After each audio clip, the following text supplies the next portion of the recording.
clearly I didn't have learning difficulties, so I was obviously a fucking genius. Yeah, that's interesting coming from you. I had to remortgage my yacht to buy this guitar. There's one point I'm on the floor next to a big pallet of bricks. I'm looking up, I'm thinking like, well, I'm gonna get my head smashed in or I'm gonna get stabbed. That's not the person I know. Because I felt like giving up quite a few times, man. Because it's art and it's all subjective, and who says anything even needs to make sense? It wasn't me, I didn't shoot nobody. And you think you're less technical now?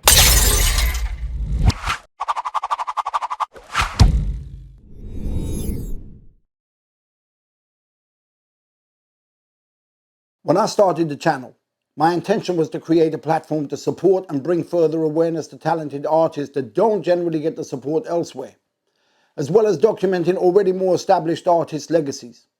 I always believed if you don't give someone a chance once they prove they believe in themselves, how are you then supposed to know if they could have been more? Today, I'll be talking with someone who I believe can make a difference. So it's only right that they get the opportunity to tell their story. But before we begin, please subscribe to the channel, click the bell to receive the notifications, like, share, and get involved in the comment section below. So, let's get into this. On today's DocuChat, we have underground hip-hop artist, master with the pen, Sykes. What's going on, bro? What's going on, Blade?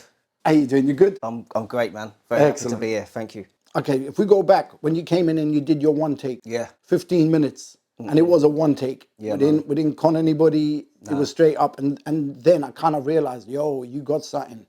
You know, there was no mistakes and all that kind of stuff. So since then, I've been trying to get you in here. Yeah. And you've been waiting to finish your album, which is pretty much I mean, if we finished it ages ago, actually, well, we almost finished it, but then, we got contacted by Guy Harris from Weaponized Records, wanted to put it on wax. So yeah, it was originally supposed to come out in summer, but we had to wait for the pressings. And yeah, now it's here. Produced entirely by Relens. Chronicles of Nefaeria Volume 1. It's out on vinyl. You can get that from Weaponized Records Bandcamp. Yeah, go cop that, man. We'll come back and talk about the record in a little bit, but obviously I wanted to get the word out there that it's out there now. But you know what? Generally, when we start talking to people, the first thing we want to do is build a story, a little bit about who they are, where they come from, so on. And my approach is generally to get people interested in the person. Yeah, cool. So let's get people interested in you. Yeah, man. I was born in Acton, moved to Perivale when I was very young. Two-parent household, which for me, I'm very grateful for, and for me it was crucial for my development as an artist growing up. I think for me, my mum was an aspiring writer, and she used to always like lend an ear to me because I used to like take a yellow tennis racket behind to these arches behind my house, and I used to write these books in my head. I used to stay out for hours. I wouldn't come home. I'd just be like writing and crafting these worlds inside my head. And I used to just have a notebook. I'd write just the titles of the books, and I'd sometimes draw the front covers. And we used to walk like maybe 45 minutes to school every day, and I'd just relay all of this onto my mum. I'd just incessantly be talking these mad stories. They probably didn't make much sense, but she was always like receptive, and she would pretend at least like she was interested in listening. And that for me, that was important, I think. And also my dad, he was in a synth pop band. They were called Kiss This. They weren't famous or anything, but yeah, I think they were pretty good. But there was always music around my house. There was always like synthesizers, microphones, things. My dad's his singer, his mate Barney, he would always be around. They'd be like, I don't know, rehearsing and stuff. I remember we used to like stay up late. Sometimes he'd just be playing me all these records from like Kate Bush and like Lou Reed. Yeah, Kate Bush, yeah. Oasis, Nina Simone, New Order, The Cure, all this eclectic stuff. And so it just sort of went in me. And I remember there's a video of a gig my dad played. Probably my mum's probably about 9 months pregnant there, just there in the crowd. Yeah, definitely I think some of it went through to me in that way, like through some sort of osmosis, something like that, I'd call it. Do you think that had some kind of impact in you most being a musician? Man. Yeah, it will seep through into my being, and yeah, most definitely that had a massive influence on on who I turn out to be. So tell us a little bit about your writing process in the beginning, not now. Yeah. You know, how did that kind of translate to the person that you are now? I mean, even now, I don't regard myself as like, say, my main strength to be my writing. My main strength is like my imagination and the ability to paint a picture, sort of thing. And that definitely come from my beginnings, where I didn't know I wanted to do music necessarily at these times. It was just stories. It was just imagination that I was fully, because I used to just go like check out the real world and go in myself. And like it's when I was in primary school, I used to do this thing. My mum said, I called it playing games with no names, where I'd just be like just running around. All the other kids would be like sort of playing together, playing these games, organising themselves, and I was just off on my own, like just jumping off things. And I had this, there was something going on in my head, like, but they probably thought I was a mad person. I mean, I did have friends. I was socialised. I knew how to like play with kids and stuff, but I think I was maybe find it a little bit harder than some other kids to make friends, because I was just so like inside myself sometimes, and I would prefer to be on my own and like, yeah, live out whatever world I wanted to inside my head. So do you think that was something to do with you not being happy with the world that you were in, that you needed I to don't know, create your man. own? I don't think so. I think it was just something in me that was just like, there's so much possibility at the end of my thoughts. I think we all have it, man. Like, and I don't think it was anything external that was particularly troubling that forced me to go there. I think it was just who I am as a person. And also, yeah, my parents being like nurturing in that way. Like, they would give me space to be like that, and sort of they'd listen to me when I'd say all these mad ramblings and stuff. But I remember in primary school, they thought I had learning difficulties. They called my mum and said, "We think he's got special needs," all of this. And turned out I was sort of answering questions like slightly differently to the other kids. And we ended up leaving, and my mum sort of just said, basically, they don't know what they're talking about. Like, the teachers are idiots, sort of thing. I was good at football. Like, I enjoyed football. That was something I used to play with other kids, and I was pretty good. At one point, you didn't want to be around other people, but then in Yeah. football, you wanted to be around. That was more like the earlier primary school, where I'd play on my own, like, a lot more. When it was later, like, I was into football. I used to enjoy playing. I used to go to after school clubs and stuff. So then you would be like, sort of, you'd have to get on with other kids. And yeah, I was good at football. I got invited to go to the Brentford School of Excellence, but it was like too far away. We didn't have a car. It wasn't meant to be, and I'm glad I didn't now. But yeah, that was that. I remember when I was very young. I think when I was 8 o'clock. I was 8 o'clock when I was 8 years old. When I was 8 o'clock, I said, I'm going to keep that in there. keep it in. I like Right. it. See how people that are masters with words can mess up as well, innit? Yeah, always. There you Man, go. I'm always tripping over myself. But yeah, I was watching the Royal Variety performance, and I saw it was Robbie Williams, man, and he worked with a songwriter called Guy Chambers, and he is a genius songwriter. And I remember watching, being very taken by the songcraft and what was going on. I don't know. I just thought, like, okay, this is cool. I wanted to understand what was going on a bit more. And from after that, I started writing my own songs. And I remember my first song ever, like, the lyrics were, get this, man, it was, I love to love and I hate to hate, you know. And like, yeah, clearly I didn't have learning difficulties. I was obviously a fucking genius. Like, Yeah, well, I mean, if anyone's heard any of the material that he's been putting out over the last couple of years, then, and also if you listen to the one take he did here, you'd get a taste of that yeah, genius. but I'll never be able to top those first two lines I wrote. I don't think so, yeah. But yeah, that was that. Early albums, I remember getting into, I remember the first Gorillaz album that was big for me. Marshall Mathers LP. I remember I had all my Eminem CDs confiscated because I went into school. There was we had to write an essay, like a letter to the council, about like the state of the parks or something, and I wrote from the perspective of this madman who was all swearing. But I thought I was sly. I'd put like the F and then 3 asterisks and a K at the end, and it was like, oh, there's fucking dog shit everywhere, fucking teenagers, all of this. And yeah, they called my mum in, and she confiscated my Eminem CDs because of that. Listening to your work, I wouldn't have put Eminem down as an influence to you. I would have put more Chester P or someone like that. Yeah, well, early Eminem, say, with the flows, man, like, say, it was the slippy, slidey, in-betweeny kind of syncopated kind of flows. Like, you can hear sometimes, because I never stay in one place for too long. If you listen, like, say, also because I play guitar, like, I think I sort of construct my verses almost like a guitar solo sometimes, man. There'll be like songs within a song. I'll like start off with one sort of motif, and then the flows will like evolve, and I'll have like a technical bit, and then I'll have like a more straightforward bit, and at the end I like to sort of do something different, like a little flurry or something. You just said you also play the guitar.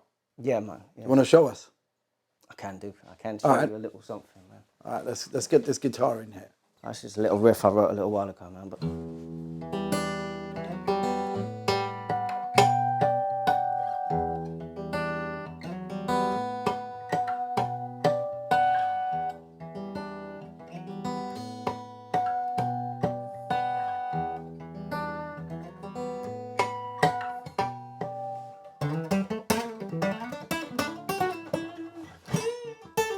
The first few bars, man, I was starting to get some rhymes in my head, just thinking, right, should I just go off on one? You know, I've recorded something where I did a bit of rapping to that, but that was just a little video for the competition. But I want to make that a proper song. You can jump on it if you want, man. Hey, if the invite's there. So, you know, you were talking about obviously playing the guitar and everything. Is there any other instruments that you played? Was there, you know, what is the strongest instrument that you play, basically? Yeah, probably guitar, man.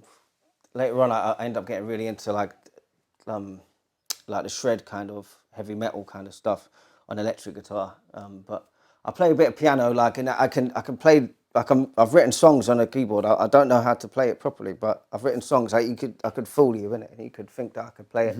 I could play a bit of drums. I could try my hand at quite a few things, man. I'm just quite musically inclined in that way. But you know, with technology, you can kind of cheat it as well. Like you just get one bar right and loop it. Yeah, I mean, I've seen so many people do that as well. Like I've seen non-musicians being able to convince the world they can be musicians. Yeah. You know, so do you do that, or do you prefer to just get the whole song nailed and? No, I do everything bit by bit. You're in a studio, man, so you got all of that at your disposal. So you may as well, you know, use it to your advantage. Like live playing is live playing. That's a different thing. You need to be able to do things like in a live arena. But when you're in the studio, I see no problem in, you know, sort of bending the rules a little, because you've got the opportunity to do that. When you talk about bending the rules, it's like you've done that quite a few times with your lyricism as well. Well, what are the rules, man? Like I say, anyone that's making music, like creation is our gift, you know, and why would you just tread along? I think some people, like, it's easier just to copy something that they've heard before, and people are more likely to be receptive of that because you're not trying something different, and people are like, oh yeah, that's like this. It's easy for you to recreate, and it's more scary to do something like original and that comes from your own place, and it takes a long time to do something that's going to be good. It's easier just to do something that's already been done and copy the formula, and people will like it. They'll be like, that sounds like that. I mean, I don't want to particularly just blame the industry, but I feel like the industry is to blame as well. Yeah, because it's like you get more props for, it's sounding like something the people that are copying, they're getting more props than the people that are being original, because it's easier to market. And record labels, there'll be one original artist, and then they'll snap up 10 copycats, and it seems from the outside like these people are getting. I'll be looking at the people getting pushed, and I think that's strange, isn't it? Like, how do you think it affects artists like yourself? Well, it makes it more difficult, but it also means you've got to be twice as good. So maybe it's a good thing, you know. It means just being original ain't enough. You've got to really like work hard because a lot of these people that are like copycats or unoriginal, they work really hard, and they put in a lot of work, and you can't knock them for that, you know. So if anything, it is shit, but I have to look at like the positives of things, and I just think like, it's just gonna mean I'm gonna have to work harder to get to where I want to be, and I've got no issue with that. Do you think there will be a time when the market will turn around again, where they will start accepting? Because it will get stale, and they're gonna look for Like, yeah, because everything that they'll take a formula, pedal it until it's rinsed. And I think we're reaching the end of a cycle, so to speak. And everything comes back around, man. So the 90s will come back, I think, like that kind of thing. There'll be a renaissance, and real lyrics. People are going to be hungry for real lyricism and music that means something, especially in like today's climate. That, yeah, there's only so much that we can take before we start looking for something new. So if you were offered £1 million deal now, Yeah. and you had to kind of go, okay, I have to decide whether to go for that or whether I'm going to be like a genius artist and whatever, what would you take? Yeah, I don't know, man. I'll take the money maybe, and then make one fucking do a little bit enough to please them, and then I'd leave, and I'd use all of the traction that and you know what I Okay, gained but from what if it wasn't that easy to leave? What if you were kind of shelved for the next 10 years and you couldn't Then be? no, that wouldn't happen. But then could I create another artist, like, and then I could do two or something? What I don't understand with the music industry quite often, and I've been in this situation so I can talk about it, is you get a situation where they like what you do because you're making the noise Yeah. on a street level from what you do. Then they want to take you on, but then they want to change who you are. Yeah, no, that's never gonna happen, man. Like, say, there's a level where I'd go up and I'd try and like just like con them in it, if I could, but if there's not gonna be it is always going to be as easy as that, because I can always just fucking leave, or I'll just create a new alias and just I'll rob them. Okay. You know, when we were having a conversation recently, you mentioned about your parents teaching you the value of money. Yeah, man. You know, Yeah. and can you explain that? Yeah, and also explain how it kind of helps you as an artist? Yeah, definitely, man. I mean, when I was younger, my parents wouldn't buy me like the cool like Nike trainers and the cool like clothes that everyone sort of wore, that like all the cool kids wore and stuff. Like my mum would look at the price tags and be like, "No, we're not getting that." A lot of my clothes come from like charity shops and hand-me-downs and stuff, but it taught me the value of money from a really early point, and I'm grateful for my parents for that. Because a lot of parents, I think that they tend to substitute giving time to their children for just giving them money and stuff, and then they don't listen to them and don't nurture them properly. And I think that's a big mistake. But you see it all the time, and so yeah, I'm very grateful for my parents for that. And the way it's affected me as an artist, it's sort of, yeah, I guess it's like forced me into a space where I had to be more individual, because maybe I wasn't as easily accepted into the group as such, you know. I don't know if I necessarily recommend it nowadays, because it can be, I don't know, probably could be traumatic for some children maybe, but yeah, to a degree, I think, you know, play it smartly, you know, like obviously don't go so hard so that your children are going to get bullied, but don't just like give them everything, that just thinking that, oh, you know, that's what the kids wear, or you have to spend this money, or your kid's going to get unfairly treated. Like, you know, sometimes just let them know, like, you can't have that costs too much, that's ridiculous, you know, because the price tags on these things are crazy. So basically, put more value on life rather than the material things. Yeah, I think so, man. Yeah, just buy your kids, if you buy your kids like one nice piece of clothing, maybe then buy them some trainers from Tesco's, you know, just to just to, you know, give them a bit of that balance. So in some ways, in this day and age, it seems like a lot of parents may be substituting the material things for the love they could give their children. Yeah, most definitely, man. And like, yeah, most definitely. For me, because my parents give me all that all the time, then I can feel and see the effects of that nurturing.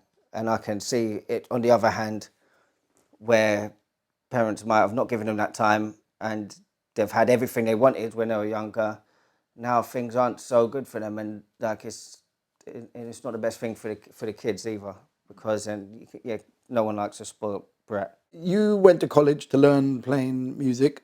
No, I was going back to primary school. It was funny when they said that I was special needs, had special needs, because the year before I went to high school, I was the only kid in school that went to this gifted and talented summer school thing, where like I went there and the kids were learning Latin. They'd like just practice Latin for fun and shit. Like it was a very uncomfortable situation for me. I didn't really like it, but there you go. That's just funny. And then I went to Acton High School, which was probably the roughest high school that there was in the area at the time. A lot of my friends from primary school were going there, and we went to the open evening. It seemed like a really good school, like the headmaster was like really impressive. So my parents were like, yeah, okay, like let him go there. And then on the summer holidays before school started, he tragically died of cancer. And then the school, like it went downhill quite dramatically from there, but it was too late. I was already there. And in high school, I found it really hard to concentrate on subjects and stuff that I wasn't interested in. And I used to just sort of disassociate myself a lot. I got put on like Red Report because they thought I was on some sort of drugs. But I wasn't. I'd never touched drugs these times. I was just so fucking like bored out of my mind that I would just escape, and I was just daydreaming and all stuff. But yeah, that's I started learning guitar then and doing guitar lessons, and that was my saviour. I remember doing my first performance ever, and this was the first time I ever rapped and or performed in front of anyone. And I went up there with my guitar and my drummer, and I rapped and sung a song about cheeseburgers to the whole school. And it actually went down well. I wasn't picked on for it, which was incredible, really. But yeah, that was a good experience. From there, I used to just perform in every single like sort of thing that I could. Like the school, they would get me to perform. I used to do the open evenings, fashion shows. My school did a rap battle contest. That's how ghetto my school was. And I used to play with this. There was this fella, we used to call him Elvis. He had like slicked back hair, and he was an Indian fella, and he used to just idolize Elvis. And he was really good. It was hard to get him to sing on keys sometimes because he just learned everything from watching videos of Elvis Presley. But he was really good. And in the interval for this rap battle contest, we got up there and we played Hound Dog, and it was a bit bizarre, but it was a good experience. And then we got like digital TV like 10 years late, and I would just sit in front of a TV in front of the music channels, and I would just learn everything by ear, like everything, all the music, all the songs, like all different genres. I'll just learn by ear, and then I wanted to be Kurt Cobain at this stage, and then I ended up challenging myself more, and then getting into progressive rock and heavy metal. I used to play like up to 10 hours a day sometimes.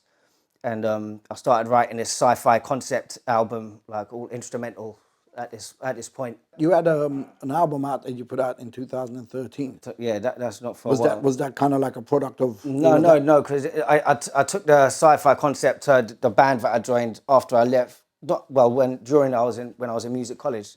Yeah, getting to the music college bit. Like my daddy took out a loan for $5,000 for me to go to the Institute of Contemporary Music Performance in Kilburn. And that was a mad experience because it was like first lesson would be like rock, and then you go to jazz, like you bring your guitar in and stuff. And it was really cool. Like it was learning the process of mastery for me, just watching these masters of their craft playing the guitars and just seeing basically these masters and seeing what they put in, and that was inspiring to me. But it also made me realise how pompous musicians could be. Like my guitar, it cost like £100. My guitar, it was a cheap thing, like a cheap Flying V thing. And you'd have these guys coming in like, oh yeah, this is my USA custom Stratocaster, like it's got anti-gravitational pickups. And the fret masters are made from the melted down eyeballs of Venezuelan coal miners, man. Like I had to remortgage my yacht to buy this guitar, like shit like that. And but there were some cool people as well, man. But yeah, just that was funny. But yeah. Then I started playing in a local band, and I took my sci-fi concepts into this band, and then our music was getting more and more complicated and complex, and we had songs that were like half an hour long. Sometimes our set would be one song. It was quite strange. And then the band started imploding. And there was one show, like one of our last shows. It was the biggest show we ever did. And we went up there. It's our sing-along song where everyone would sing along sort of thing. And our singer, he got too drunk and high.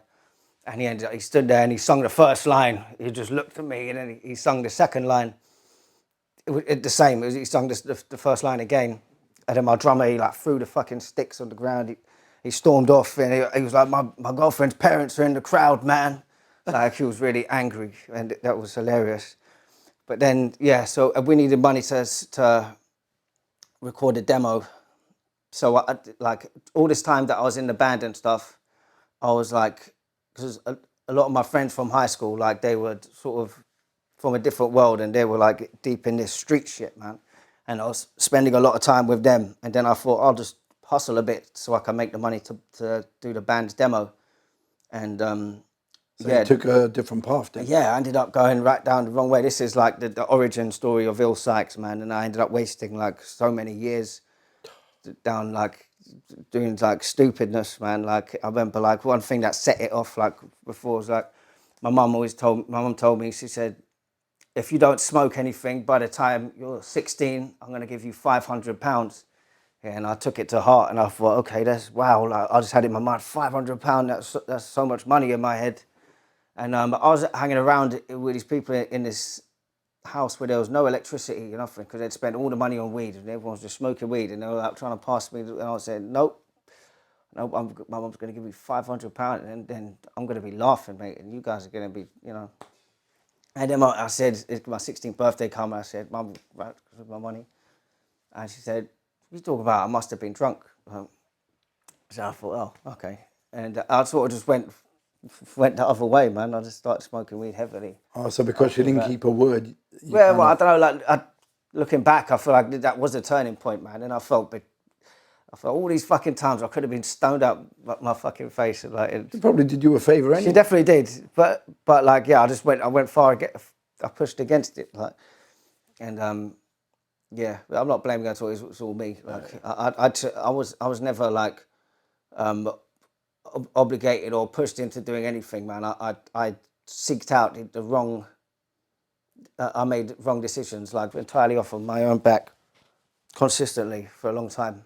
Not long after that, you kind of started recognizing your ability to write, and yeah. So you want to tell us about that? How you recognized it? Yeah, man. Yeah, I started off doing like listening to, it was like Devlin and like Gets originally, the grime kind of stuff. I was really into like Gets especially. No, I mean, well, Gets and Devlin, like the way that they was sliced through a beat, man, and the way that it was like the technicality of it all.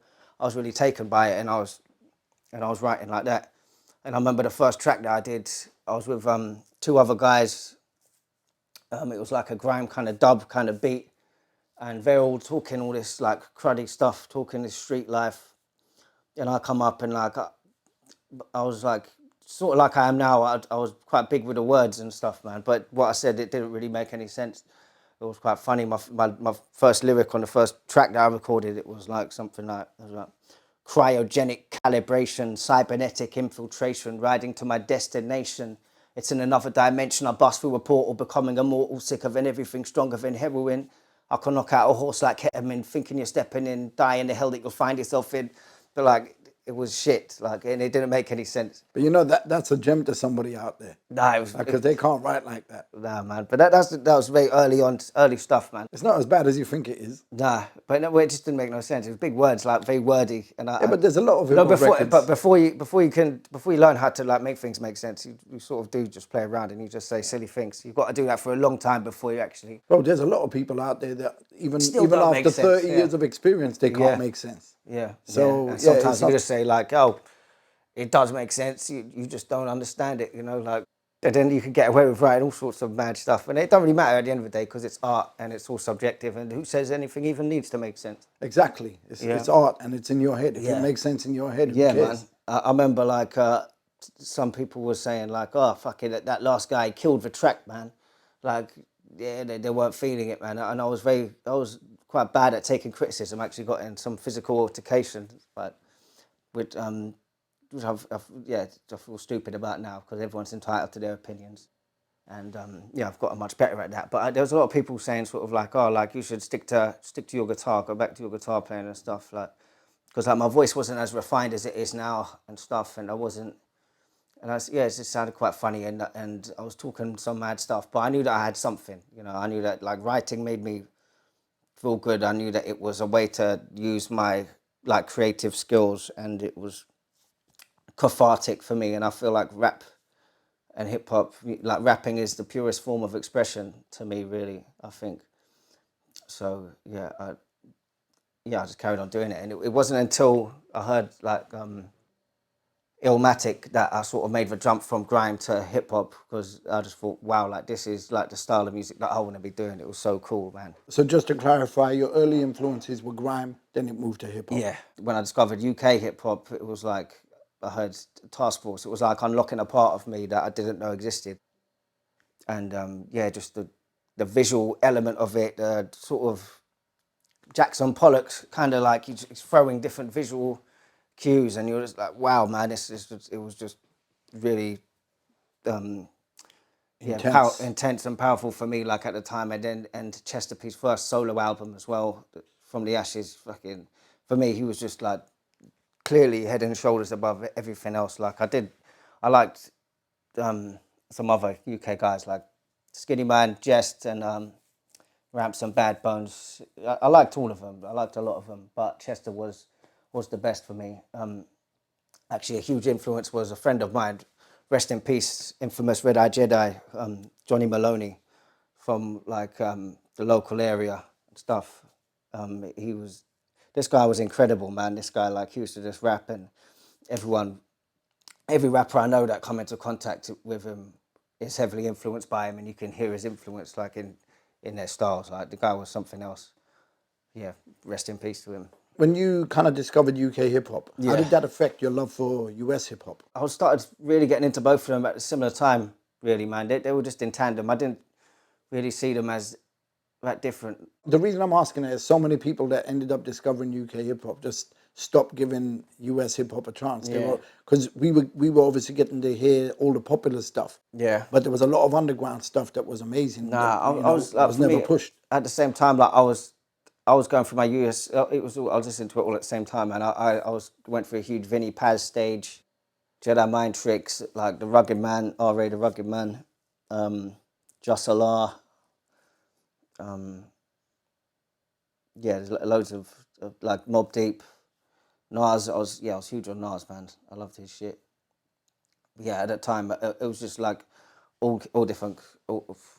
US or UK, it didn't really matter, man. Like, I thought that the US had more good artists, but obviously I could relate to the UK thing more. But like, there was a lot of there wasn't as much good, because UK is obviously smaller. So I thought a lot of UK hip hop was just rhyming stuff and a lot of just multi-syllabics. It was hard to like, it was quite inaccessible, some of it, man, because it's just like multi, and for the sake of it, which was quite boring.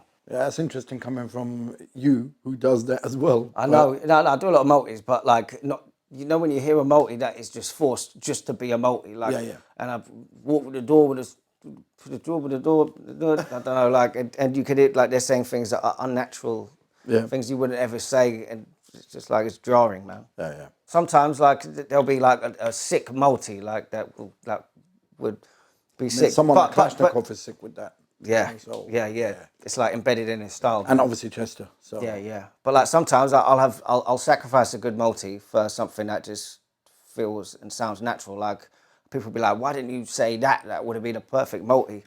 And I think, but it doesn't sound as natural and as good as just saying something that doesn't rhyme. Not everything has to fucking rhyme. Look, the UK's got a bunch of artists that are really good at that. I mean, you could throw Jest in there, you could throw Capo in there.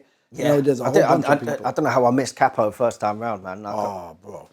I only caught him from your podcast lately, man. But I've been well into him, man. It's incredible, the depth of writing. And yeah, he's some other level.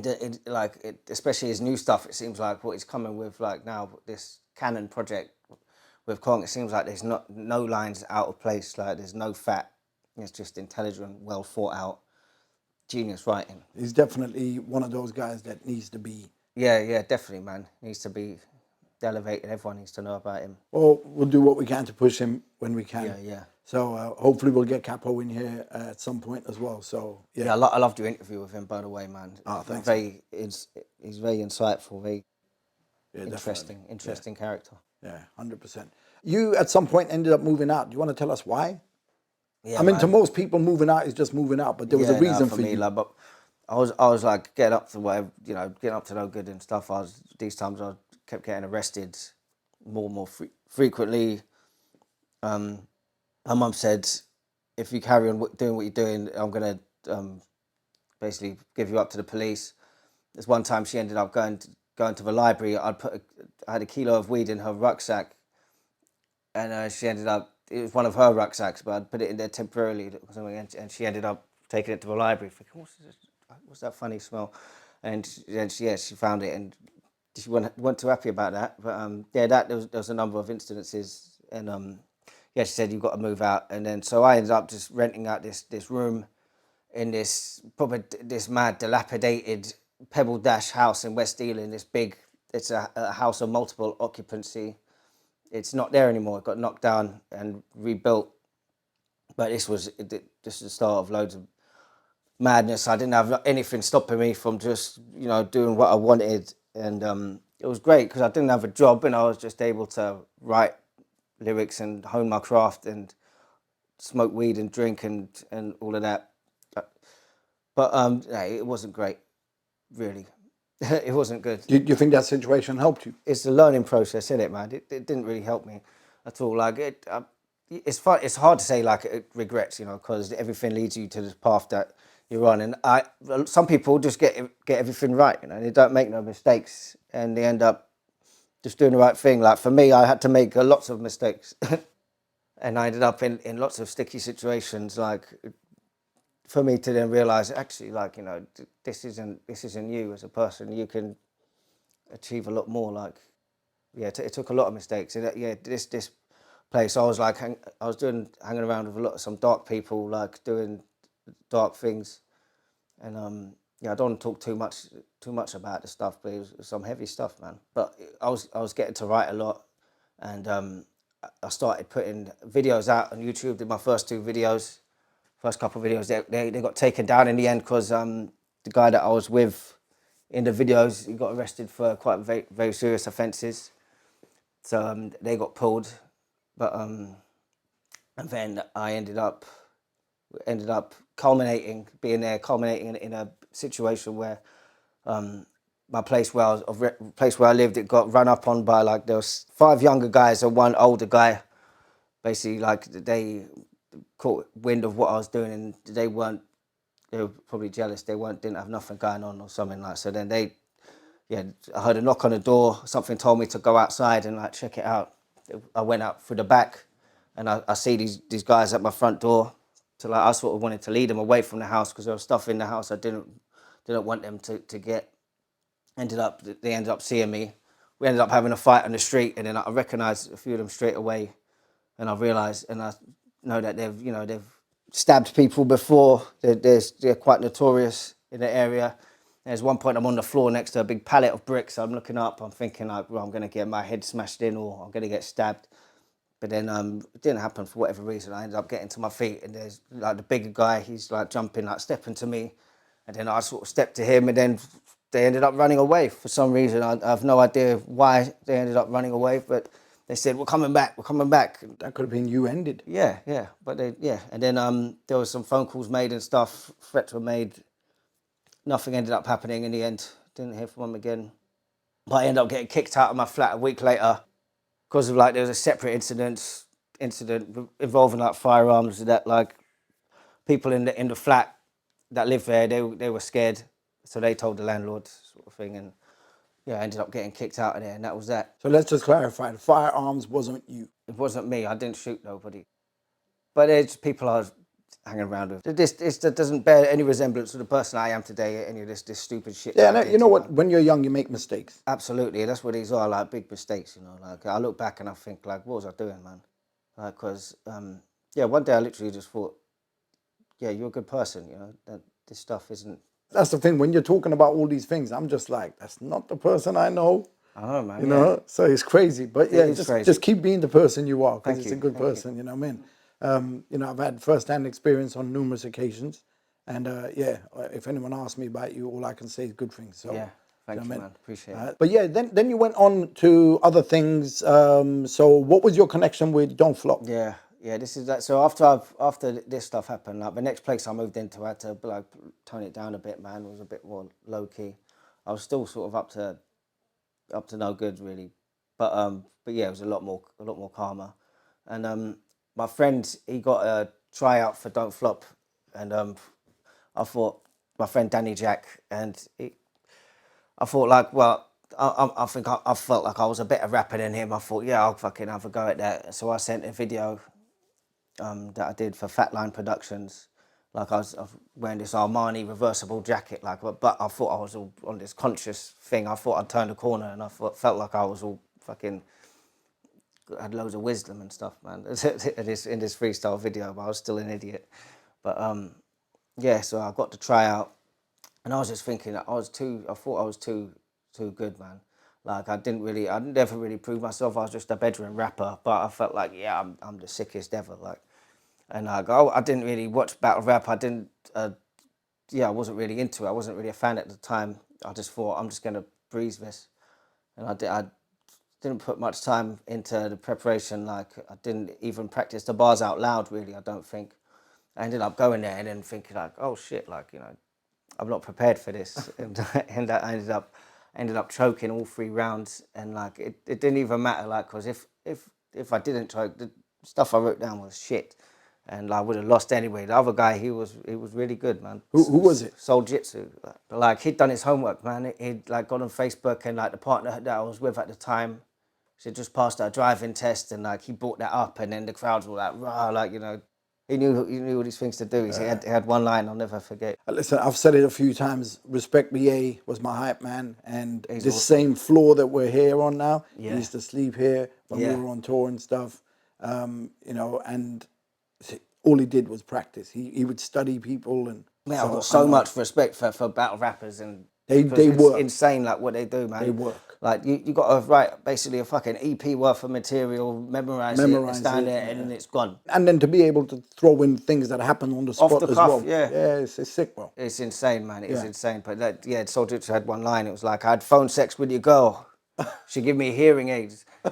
So it was good, man. It was funny, but it was humiliating for me, man. But it was entirely necessary, because I ended up going home and thinking. Part of me thought like, no, I'll go back and do it again. But then I thought, well, don't do battle rap. Like it's not for you. Like you're a musician. You're a writer. Well, sometimes you got to take the wrong path to find the right path. Yeah. But and it made me realize, like, you're not as fucking good as you think you are. You're not. You're complacent. And I started writing my first album, and Which nicely leads on to your first album. yeah, man.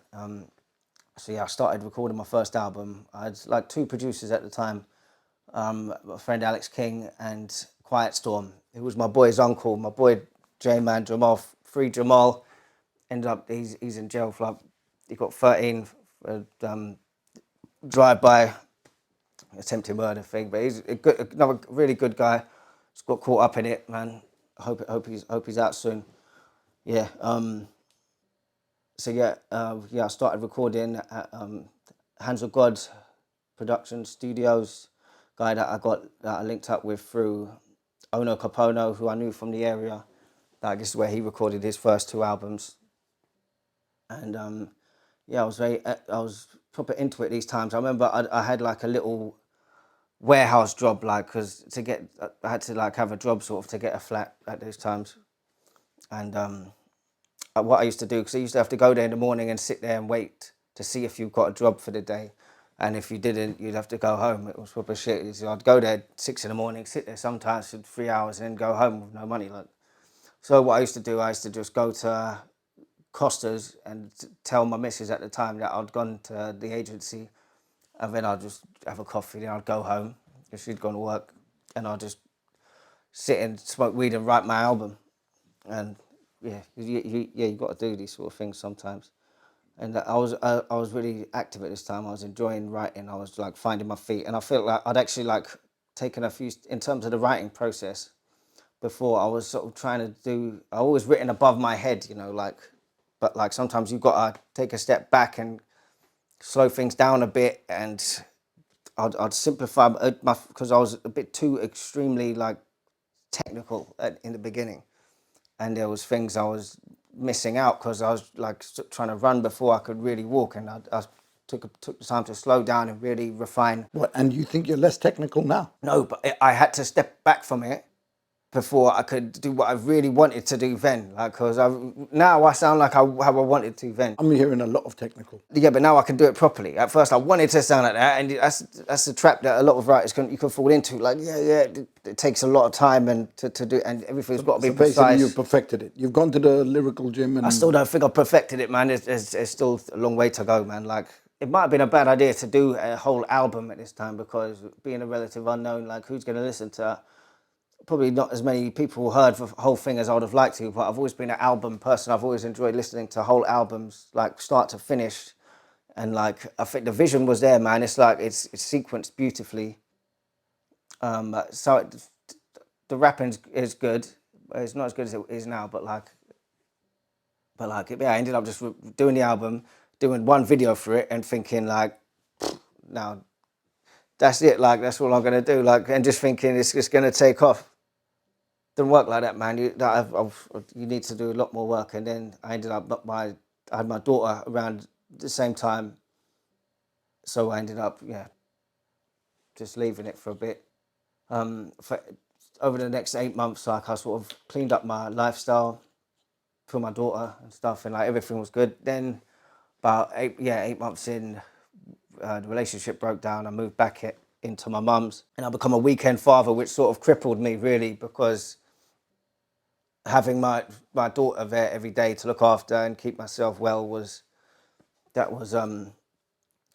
something that I needed to, something bigger than me, a bit of responsibility that I needed to like keep me off of the wrong path. And then when that was taken away, it sort of, I did sort of spiral for a bit, and I ended up back at my mum's, sort of in a bad place. But I ended up getting a home studio, which was good. But then with it, I ended up recording some of my darkest material, which it didn't get released until maybe 2 years ago, when I did my Black Sky Seraphim archive mixtape. Like, I was just in a bad place making this music. It's funny to hear, like, you can hear what mind state I was in, like, when I was recording this stuff. if you had to go back and tell yourself something, what would you go back and tell yourself now? Just to go easy on yourself and look after yourself, probably. Because, not having any reason to look after myself, I look at it as just me being me. That's not reason enough. And I would just, put myself in a negative space.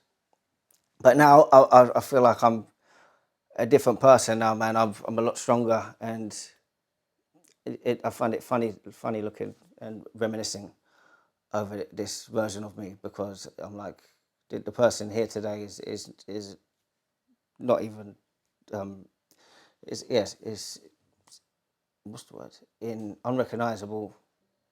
Yeah, that version of me is funny. But I was writing all this stuff. I ended up getting a job because I decided I needed to go fully legit for the sake of my daughter. It was a job in a warehouse. It was an awful job, but I met some great people there. Ended up hooking up with OD, which was like this cool little group. But you can hear in the music that we was making that it reflected the times, because all the song was just about getting fucked up. And like, it was a great fun time, man. It was with Jay Covelli, who's a brilliant rapper. Like, he's underground, man. But he's a friend of mine for a long time. His flows are insane, incredible. Like, I need to hook you up with him at some point. And Pone, he was great with hooks and had an awesome energy. And we was recording at my house whenever we could in the weekends. But of course, all the time we was just getting so fucked up. Like, nothing was really, we didn't have the motivation to really keep it moving or do enough with it. So we ended up sitting on that mixtape for ages, because I was supposed to mix it, and then I ended up getting in my current relationship, and that was like really what I needed to really, like, I started to value myself properly and start taking the steps to, I had a reason to better myself, and a reason, and she's incredible, man. And that was definitely the turning point of my life, you know, meeting her. And so then for a while, I focused on like my career and my relationship, and I was still making music. I mean, I released a mixtape with Frankie Fraser and Danny Jack from Don't Flop. Frankie Fraser, he's one of the, like, now he's I think he's regarded as definitely one of the greatest writers in UK battle rap, or battle rap in general. His wordplay is incredible, and released a mixtape with them two called Trilogy. That was good fun. I was always writing like solo stuff, but I didn't release any solo material for a while. I actually released an acoustic mini album at some stage there. Yeah, going back to when I was in that dark place, I ended up going on antidepressants for a while. I forgot to mention this, and I didn't get diagnosed. I just decided that my friend had them, and I ended up taking them, and it helped me for a while.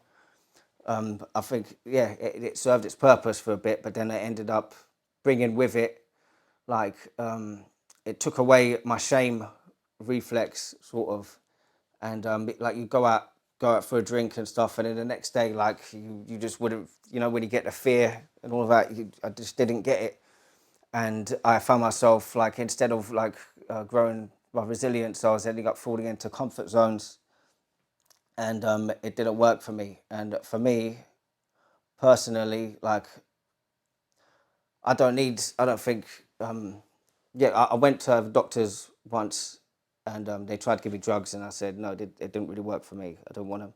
And then they gave me a number to ring. I rang up someone and spoke to them, and then they told me to arrange counselling, which I never ended up doing. Because, like, for me, by then I had my partner, and I've got my daughter, and I've got my pen, which is at the same time as being my therapist. It's the greatest antidepressant that you can have, and that works for me. As long as I've got responsibilities, something bigger than me to look after, and I've got my pen and like music, then I'm good. I don't recommend, you know, not going further or seeking counselling to anyone else that's having trouble, because they don't all have the same things. But like me, like when I look at what I have, you know, then I realise that I'm okay. You know, that's what works for me. Obviously, you've just touched on the whole mental health thing as well. Yeah, yeah. And then you had a situation with 5 tabs of acid. But before I met my current partner, I remember I was in working for fucking this warehouse, and I was just miserable. And one day I went out to the park and I did 5 tabs of acid on my own, because everyone else was still supposed to do it with me, but they ended up not doing it, bastards. And then, yeah, I ended up like becoming a floating brain in space. Like, somehow I got home, but I was just, yeah, just completely left this reality, and I was just up in the stars in space. I remember my mum knocked on the door, she said something, and I just didn't register at all. I just started laughing, and I was looking at a picture of a lion for like 9 hours, thinking it was moving and stuff. But then on the come down, it makes you really like lay your cards on the table and look at everything and think about what you're doing with your life.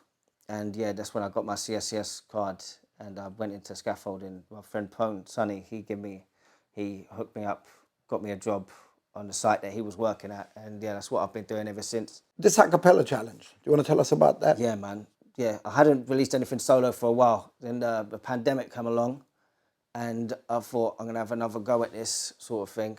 I did a quarantine session with Flabs from Go Big TV, and I recorded the music video for Solace at the same time. And then yeah, I realised that I needed producers, because I hadn't been doing it for a while, and I needed to get my network up. So I thought, like, I'd flip on its head. You see, rappers are always asking for beats. They're always saying, "Yo, send me beats," like all of this. And I thought I would do this, and I'd send out some acapellas. I wanted to make some connections, and yeah, so I did these free freestyles on Instagram, IGTV freestyles, the Raven and the Scarecrow. And I can't remember what the other two were called, but they're bloody good. And yeah, and I was offering the full WAVs, the acapellas, to any producers that wanted them, and I ended up making most of my current working connections through by doing this. It hooked up with Shaky Ground this way, hooked up with Relens, hooked up with Rogue Beats. Like it was one of the best things I ever did. It was fantastic. And then after that, well, around this time, Taze from Bar for Bar Show, he ended up inviting me in to do my first radio set. Like, big up Taze, man, because this was when, like, no one really knew who I was at these times, and he, like, yeah, he could see something, and he called me in. He does a lot of work for the scene, man. Yeah, man, he's, like, selfless in the way he does it, man. Yeah, he's a good guy. Yeah, but around about these times, I've reposted, because there was a video I did in 2014, no, was it 20? Yeah, about 2014, where Chester P tweeted me, saying that he liked my vid and it was brilliant and all that. And at the time, I remember feeling like, wow, man, that's so crazy. It's like my literal hero. And like, I felt validated in that moment, because I was felt like giving up quite a few times, man. But yeah, I reposted that and tagged Chester P in it, and he ended up contacting me and saying like, yeah, let's get together, let's do some stuff, man. And he invited me into this group with The Last Elect, Oliver Pedro Reese, and King Titan, I believe, was in it. And yeah, there was tracks going back and forth. You know, things was happening. And then we did the Chip Shop show, which was incredible, man. I remember he was doing his introduction for me, and it said something mad like, "Oh, like one of the greatest rappers in this multiverse and any other multiverse." And I was just like, Listen, I got that on camera. Yeah, yeah. I was there. I filmed it. Sick, man. And I was just thinking, I was shitting myself, man. This was my first solo rap gig that I'd ever done. So I was feeling really nervous, man. But then I pulled it out of the bag, man. And I remember only in the last song, I really started to feel comfortable. I started to feel like, okay, yeah, now I've arrived, man. Now I'm here. And then, yeah, nothing ended up coming to fruition with the Chester thing. Chester had to take a break from social media and stuff. I hope he's all good. But yeah, man. So let's talk about a journey. The road less traveled. Yeah, the road less travelled, man. Yeah, that's like, because obviously I hooked up with Shaky Ground from the Acapella Challenge. We did a few tracks. He was my DJ for the Chester P show. And it come from basically the ethos come from basically like when we're in school, they put like 40 kids in a classroom, and then you teach them all the same way, like the same thing. And it just blows my mind, you know, that there's nothing caters for the individual, you know, everything they want, you end up blurring into the same thing, you know, nothing is personalized, and like no one's going to show you your path. That's the EP is about, like figuring out your path and having the courage to take the steps to start following in your path. So basically not following, but creating your own path. Yeah, man, because there's a lot of noise out there. It's a strange world, man. Echo chamber. Yeah. I completely sympathize with you on that one. And yeah, I actually, one of the philosophy books that I was reading was called The Road Less Traveled. Yeah. By Gurdjieff. Actually, it wasn't Gurdjieff. I kept coming up and I kept looking for for it on YouTube, man. I've got it in the back room. Yeah. There. So yeah, I've got that book. I should read it, man. Yeah, you should. It's the book that helped me change my life. Oh, is it really? Yeah, it really is. Cool, man. It really is. So yeah, you should do that. And then at some point you end up finding your feet as a performer. Yeah. Do you remember the turning point? Yeah, man. Yeah, because I started at the beginning. I was just doing shows with Shaky Ground. You know, getting used to it, getting used to the pressure, getting used to the environment, getting better at remembering my lyrics and stuff. And then Shaky had the idea of bringing in Emma on the cello, and something about when we'd just play live, like the monologue on the intro to The Road Less Travelled, like when I do that live with the cello, it feels like there's like ghosts in the room, sort of thing, man. It was an incredible feeling. Yeah, we witnessed it here. Yeah, man. Yeah, that was a great experience too, man. And yeah, I definitely want to do more work with her in the future.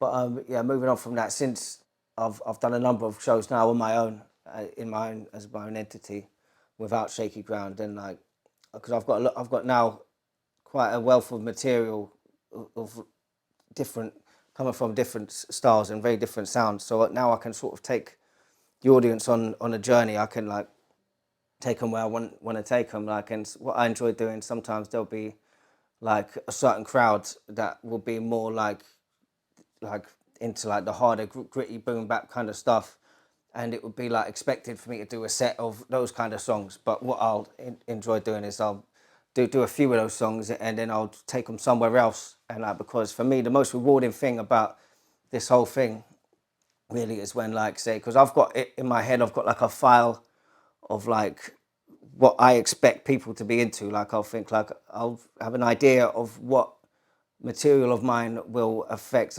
and gel with certain people. I'll have like a file of people, and then when somebody that I don't expect to like something tells me like, wow, like this song really got me, like that is when I feel like I've achieved something. That's like the best feeling for me. That's when I feel like I'm doing something right.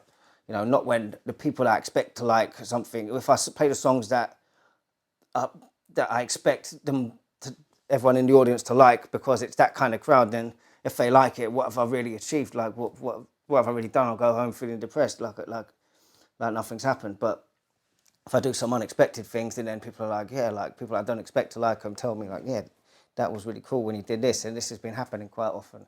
And that's when I feel like really fulfilled, man. Like there's this songwriter, one of my favourite songwriters, guy Labby Sifri, I think that's how you pronounce his name. He said, I don't believe in giving the audience what they want. I believe in giving them my best and making them like it. And that's always resonated with me, because that's what I feel like I always want to do. I don't ever play to the gallery, you know, as in the words of the great David Bowie.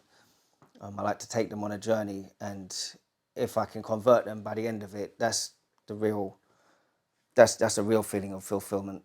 That as an artist, nothing comes close to that. As an artist, I always believe the challenges were what made everything interesting. Yeah. And once you get to the point where you're just going through the motions, you need to stop. Absolutely, man. So Absolutely. People play it too safe, I think, man. yeah, exactly. Your thought processes. Okay. Talk us through your thought processes, because I know you're not a normal thinker. Well, as much thought process as mindset and stuff. I mean, like, there's been times when places I've lived in, like, I don't want to disturb people, don't want to make too much noise and stuff. So, like, you always got to find a way to do what you need to do. So often there's, in Perivale, where I grew up a lot, there's this motorway, there's Tesco's, the Hoover building, where I can like walk down that motorway, and there'd be like sort of enough noise that I could do what I want to do and wouldn't bother people if they're walking past. And it would be, just far enough away from civilization that I could do my thing, and like only a few people might walk past and see me and think I'm an absolute lunatic. Well, everyone in the cars, but I've had people beat me, like, and like they must think, what's that guy? What's he fucking doing? But yeah, I'm just walking up and down, like practicing lyrics or doing singing exercises, just doing that shit. Like whether it's like fucking pissing down with rain, or if it's snowing, or if I'm fucking freezing, I'll be out there 6 a.m. for 4 hours, like no food, easily, like fucking, and I'll think like I've got to do this same bit until for like 2-3 hours. Sometimes I'll just be up and down doing the same bit, and that's the kind of mind state. Even at work, like I'm doing like hard manual labor, like scaffolding. It's one of the hardest physical jobs you could do, and like when it comes to lunchtime, I'm like always slipping away. I'll eat my food as quick as I can, slip away, find a motorway somewhere so I can just get to work and do, and just keep on fucking hammering away at that block. And like, yeah, I don't get too much sleep, because anytime I get, I'm putting into, getting better and elevating myself. Like, so, yeah, I'm tired all the time, and these are the sacrifices that you have to make, I think. And obviously those sacrifices have then led to your Chronicles of Nefaeria. Yeah, Chronicles. You want to tell us a little bit about that? Yeah, man. For me, like, it's sort of like Ill Manners meets The Dark Crystal, almost. I wanted to create a fictional world that I could sort of weaponize with all this hyperbolic imagery to help paint a picture. And like, I always try and paint a picture with my music, but for me, this is being my most cohesive project to date. It's like one picture and looked at through different angles, and it's sort of, I made this character. This was like the start of the process. Like, we started with this dark sentencer character, and I sort of, he appears 3 times in the record. At the beginning, it's like sort of a possession sort of thing, and then in the middle, and then at the end, where there's this like grand finale with all the rappers. It's in the posse track with all my guest features was all rappers. We're all coming up, sort of walking up this great mountain with planets on our back, and there's the final showdown with this dark sentencer basically saying like, it's futile, you know, give in, surrender, like you're not gonna achieve anything. And basically, it's a metaphor for our battle with our mental health. The dark sentencer being like the abyss personified. So like that's basically what it's about. I think all of my work is essentially about trying to distill the vast scope of emotions we feel as human beings into sonic terms. And yeah, that's what I tried to do with this record. And if I was to say to you, like, name me your top 5 rappers in the UK. Don't think about it, just say it. Who are the top 5 rappers for you in the UK? Chester P, Converse, Barbarian, Capo. It'll be hard between Lomax, King Kakarot, and yeah, there's too many of them. A lot of my favourite rappers are on this project actually. Okay, that'd be dope. So I can't say a point for top 5 because like they all fucking. There's loads of people bring different things man. to it. Yeah, man, it'll be here all day, man. But yeah, like in terms of rappers who I look up to, a lot of them, yeah, being on this EP. Got Barbarian's the first feature on it. Like Barbarian for me, he's the next level of this shit, man. Monster. Like, every time I'm on a track with him, we've worked quite a bit together, man. I'm always just blown away by the way he puts together his rhymes, the intelligence that he applies into everything that he does, and it just seems like something completely new, man, to me. Incredible. Next, well, Converse as well, he's just so effortless with it, man. It's just fluid. Like he's just so consistently good, and like you can just, yeah, it's like, and with the Last Select with Barbarian and Converse, it's like fire and water. It's crazy, man. And you got there's a track with Tesla's Ghost. I love Tesla's Ghost, man. He's just his verse just gets better every time I listen to it, man. It's unorthodox style, man, but it's rewarding to listen to. Gibberish, one of my favourite guys, man. He's just so raggo and fucking awesome with his style. His delivery is fucking, well, the way his delivery with the track Giants, it just embodies the beat. It's a perfect counterpart. You've got King Kakarot, he's got it down to a fine art. The way he like delivers his punchlines, it's like the rhyming is so well written and in the pocket. Like you think it's done. He'll say something. You think, okay, that's it. It keeps unfolding and unfolding into something else, and it's just fucking deadly, man. Awesome. Charles Sagan, who's like an unknown, you wouldn't know about him.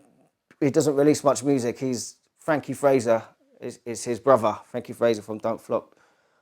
His brother Charlie Spears. I'm in a group chat with him on the WhatsApp. And he's always just sending these massive monologues, like awesome stuff, like fucking, I listen to it, like 5 minutes of crazy fucking, like spoken word stuff, like really dense, incredible stuff. Like he's an absolute genius. And Lomax, man, he's just fucking, he's got this mad, like, technical, like, swing to what he does. Like, it sounds, like, say, he'll be, like, rapping, and it'll have this like Liam Gallagher kind of swing to it, man. This kind of swag, which is mad. It's actually because Seek the Northerner, who I'm doing a lot of work with as well, his beats sort of have this northern swing as well, and Lomax sort of does that with his flow, but it's so technical and in the pocket. Like it's really impressive to listen to. In terms of producers, who's the people you kind of look up to? They've all got different strengths, man. But for me, I need to hear like. Your personality, as in who you are as a producer, coming through with your beats. It sounds kind of mad, but like I can hear like whether you care about what you do. I can hear like whether how much of you is put into the music. Like sometimes producers can become like a job, and it's like they're just churning out beats, like because it's just become like second nature to them. But like I like working with a lot of younger up and coming, like not established people. I don't care about clout, you know, and I love it when you can just like I like when a producer has like defined verses and chorus sections. Like Shaky Ground is really good at that. But Rogue Beats is another one. You've got C-Fax, who's just like he's an accomplished mixing and mastering engineer. So his beats just sound they just sound like fat and incredible. Like Bogart Beats, who I'm working with, from Switzerland, Swiss duo. Everything's so well put together, and the sound design is incredible. Any final words? Yeah, just go cop my EP, Chronicles of Nefaeria, Volume 1. It's out on Weaponized Records Bandcamp, digitally and on vinyl. Yeah, go and grab it, man. So guys, there you have it. So look, Sykes, one of the illest. So it's no surprise that he's got the name Sykes. So yeah, basically go and check out Sykes. You won't be disappointed with the things that you hear, the collaborations that he's just reeled off, unbelievable talent from the UK. As well as that, this is a guy who's basically gone from a negative place, then had the family life situation that's basically brought him a lot of positivity, and he's now found his feet and doing what he's doing. So make sure you guys support him. Go and check him out on his social media pages, which will be put in the link below. And look out for his future projects as well, not just this one, because this is not going to be the end of the road. This guy is incredibly talented. Anyway, aside from that, please subscribe to the channel, click the bell to receive the notifications, like, share, get involved in the comment section below, and thank you for watching. All right, take care, peace, we'll see you soon.